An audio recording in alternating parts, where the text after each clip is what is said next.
¿Se han preguntado ustedes por qué hay personas que superan más fácilmente los duelos, mientras que otras se demoran años y años sin que esa pena, ese dolor por la pérdida de un ser querido pase?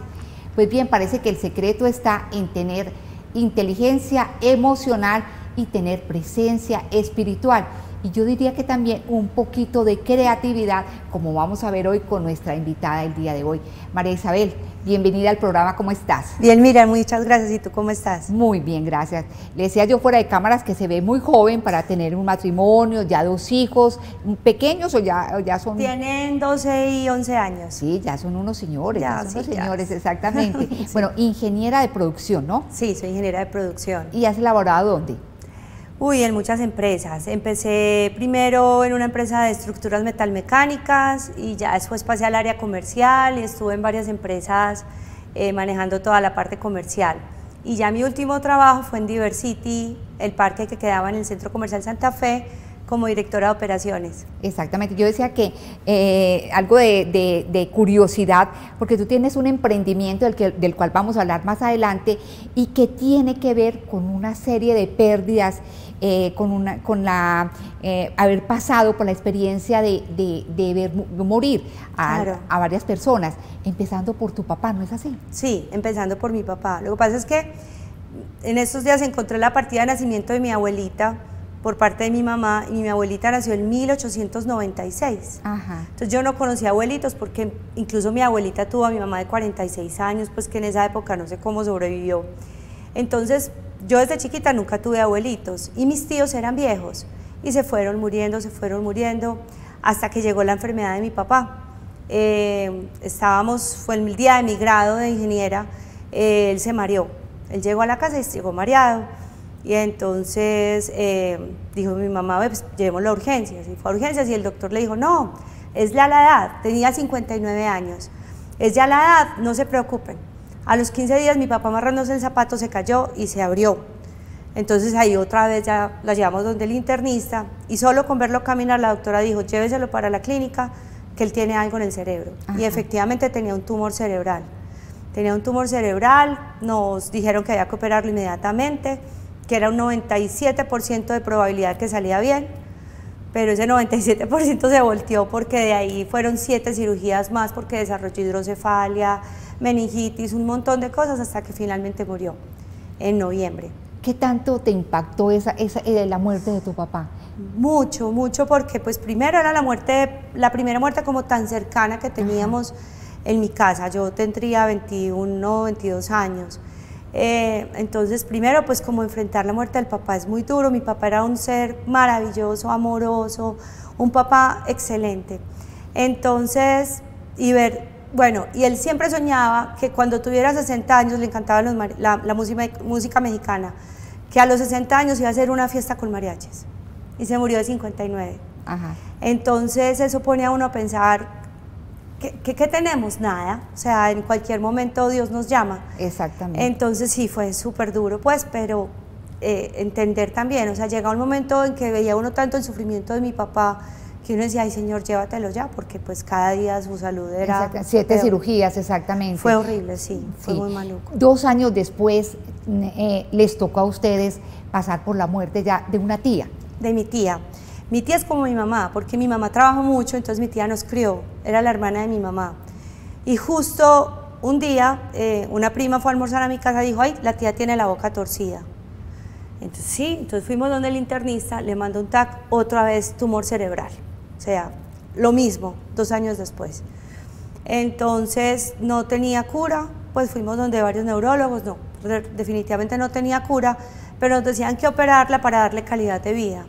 Y nosotros con esa experiencia de mi papá decidimos que no le queríamos hacer nada, sino acompañarla a morir, aprender que la vida y la muerte son un proceso y el proceso de la muerte es tan natural como la vida.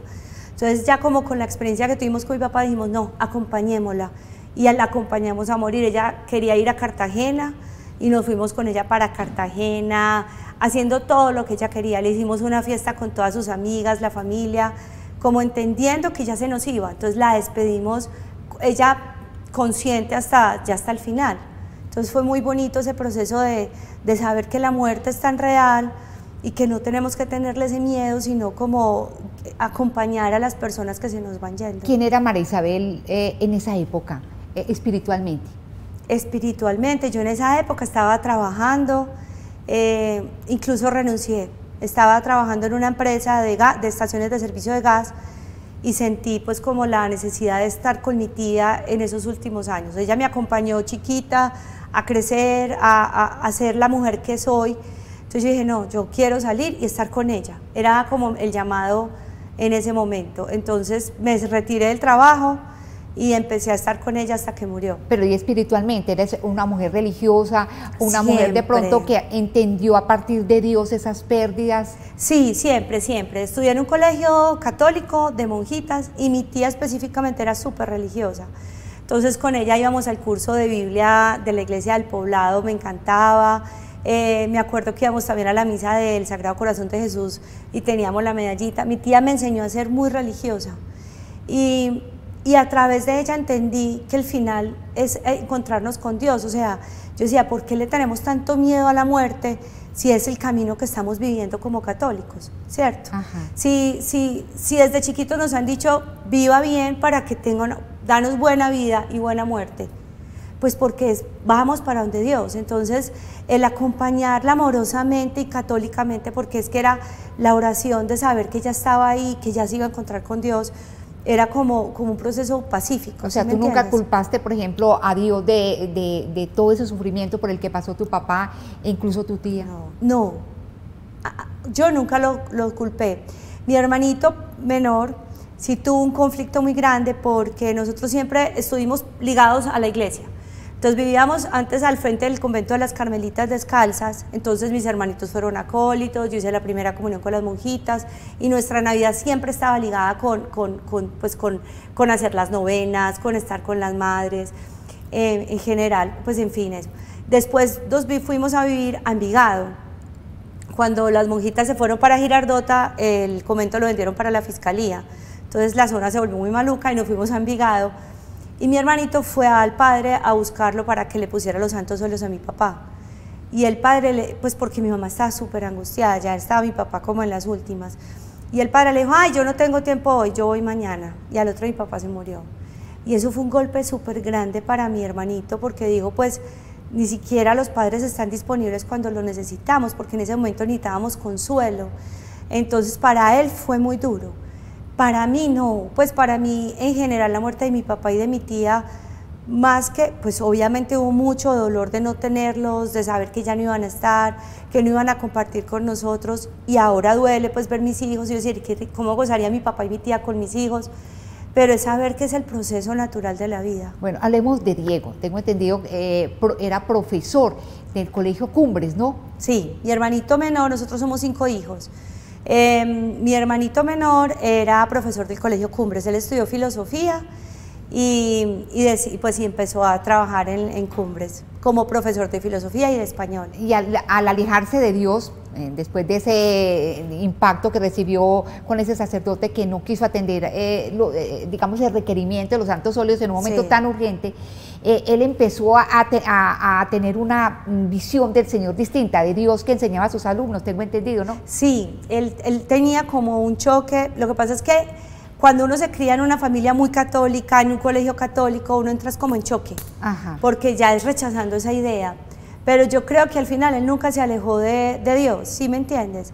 Retaba más, yo creo que retar nos invita a conocerlo más, a saber más de esa experiencia, sí, y estando en un colegio católico, porque él era profesor de Cumbres, súper católico, pero él vivía en choque, pero siento que al final esa fuerza de saber que hay algo más, siempre la tuvo, siempre la tuvo, porque nunca, a pesar de estar enojado, nunca renegó, nunca fue, ay, es que Dios, nunca, sino como en silencio, como vivir esa tristeza y de pronto esa rabia de lo que había sucedido. Pertenecía al Opus Dei, ¿no?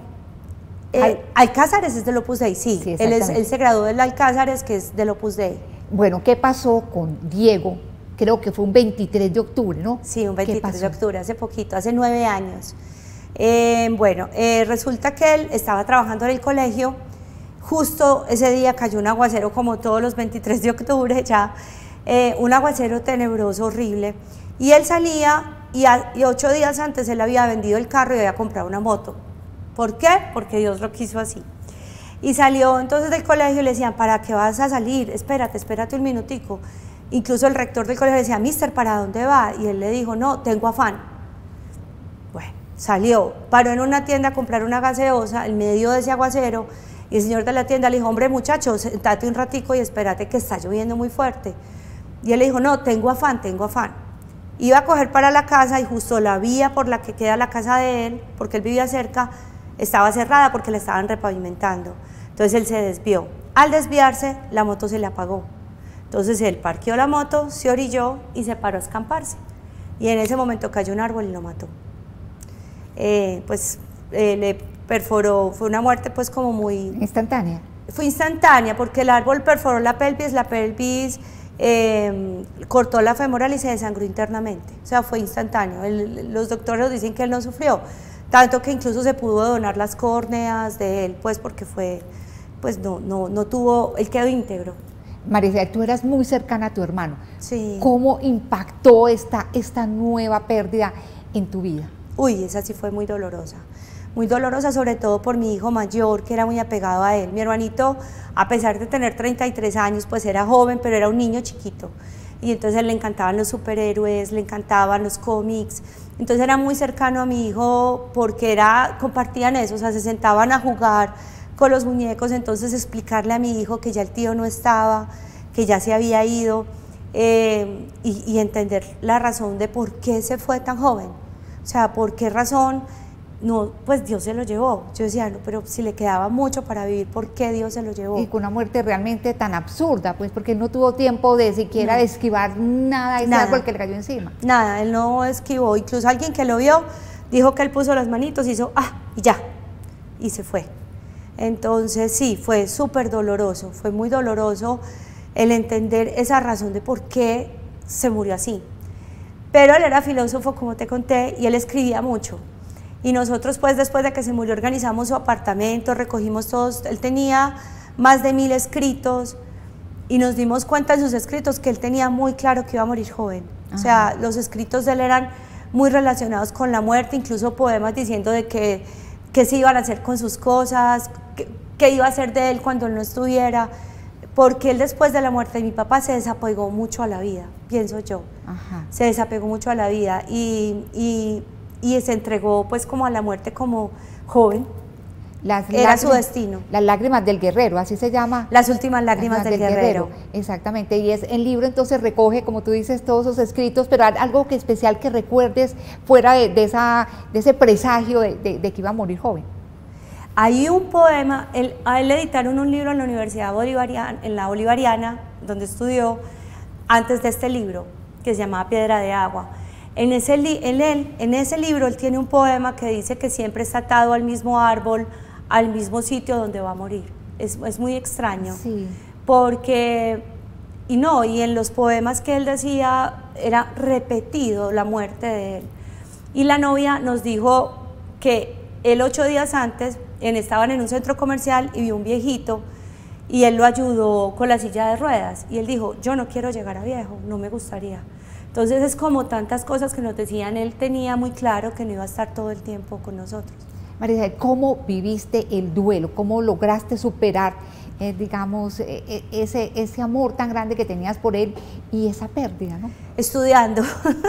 Es muy charro porque yo soy súper amante a leer y para mí buscar como las razones y los motivos fueron pues como, yo dije, bueno, voy a estudiar y empecé a estudiar la razón de la muerte, o sea, y es muy bonito porque en todas las culturas del mundo la muerte se ve de manera diferente. Tristemente es muy gracioso porque eso es como una contradicción. En la cultura de nosotros siendo tan católicos, vemos la muerte como algo como el enemigo y le corremos a la muerte, le corremos a la vejez, entonces salen canas y nos teñimos y nos arrugamos y nos ponemos 1000 cosas porque estamos escondiéndonos a algo que es real, o sea, todos nacimos yo digo que todos estamos como el yogur, con la fecha de vencimiento puestecita en la tapa, todos tenemos una fecha de vencimiento, uno es más rápido, uno más tarde, pero la muerte es nuestra compañera, es la única certeza que tenemos desde que nacemos. Y en lugar de vivir preparándonos para la muerte, vivimos escondiéndonos de la muerte. Para mí, ¿qué es vivir preparándonos para la muerte? Es aprovechando cada instante. Es diciéndole a esa persona que queremos, te quiero. Es diciendo a esa persona en la que nos equivocamos, perdóname. Eso es vivir, o sea, aprovechar. Yo digo que uno se tendría que consumir cada minuto de la vida gastándose la vida para llegar bien a la muerte. Es decir, no dejar cabos sueltos, sino ir cerrando procesos, ir terminando cosas, no dejar nada terminado, empezado.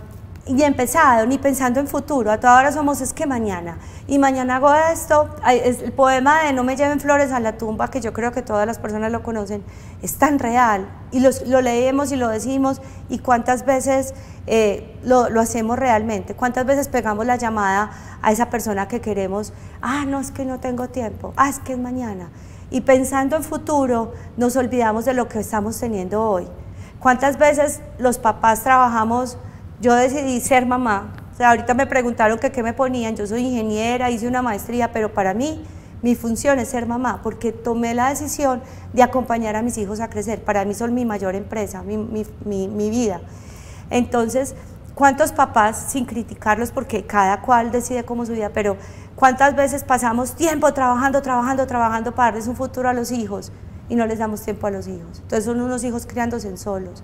O cuántas veces estudiamos para alcanzar un futuro mejor, y a veces nos encuentra una enfermedad, nos encuentra una tragedia y no logramos sacar eso. O sea, yo digo preparémonos para el futuro, estemos pensando en el futuro, pero disfrutemos este presente, que como su nombre le dice, es un regalo, es el presente que tenemos hoy. Este instante es único.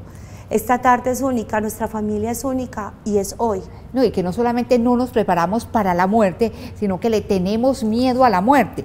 Y en el caso de nosotros los católicos eso resulta una contradicción, pues es decir, habla mal de nosotros. ¿Cómo podemos nosotros amar al Señor, buscar la eternidad, pensar que nos está esperando y tener miedo a que un ser querido se nos vaya? Con Él. O a encontrarnos nosotros mismos con Él. Pues, exacto. ¿Qué más leíste sobre la muerte? ¿Con qué más cosas te encontraste en esa investigación después de la muerte de tu hermano? Bueno, me leí un libro muy bonito que pues es difícil de conseguir, pero es hermoso, que es el libro tibetano de los vivos y los muertos. Lo escribió un monje tibetano, y en él cuenta pues varias anécdotas, y él dice que no entiende la sociedad occidental por qué se preocupa tanto por la muerte, por correr a la muerte, por llenar su agenda de trabajo y de tiempo, como corriéndole al tiempo, corrámosle al tiempo que no nos alcanza, y el tiempo nos alcanza. Ajá. Entonces, te voy a contar, a mí me gusta mucho contar historias. Hay una historia muy linda, y es de un joven que estaba con sus padres, y resulta que les dijo: padres, ya alcancé la mayoría de edad, voy a recorrer el mundo y a conseguir riquezas. Y los padres le dijeron: bueno, hijo, puedes marcharte. Y el hijo salió y se encontró con un anciano en el camino. Entonces el anciano le dijo: joven, ¿para dónde vas, hijo? No sé, voy a conseguir y a conocer el mundo y a conseguir fortuna. Y entonces le dijo: ¿me permites acompañarte? Entonces el joven le dijo: pues voy solo, si quieres me acompañas. Y ese anciano tenía una paz y una tranquilidad. Entonces él dijo: qué bueno tener a alguien que me acompañe en este camino. Llegaron a un pueblo, se hospedaron, y entonces el anciano le dijo: joven, hasta aquí te acompaño, pero fuiste tan amable conmigo que me voy a presentar, yo soy la muerte.